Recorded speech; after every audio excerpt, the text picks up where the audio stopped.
Ако искаш да отслабнеш, изгледай това видео до края. Първият съвет, който мога да ти дам, е да опиташ да проследиш своя калориен прием. Калорийният дефицит е единственият общовалиден и общодоказан метод за сваляне на килограми. И ако ти имаш за цел да редуцираш своето тегло и няма движение на кантара в желаната от теб посока, то най-вероятно приемът ти на калории е една идея по-висок, отколкото трябва да бъде. Номер 2.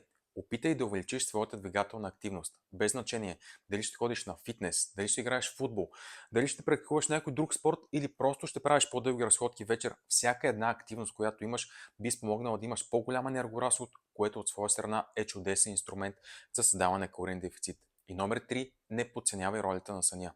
Хроничното недоспиване, освен с по-високи нива на кортизол, често се обуславя и с нужда от по-висок прием на въглехидрати, което до голяма степен би компрометирало твоя хранителен режим.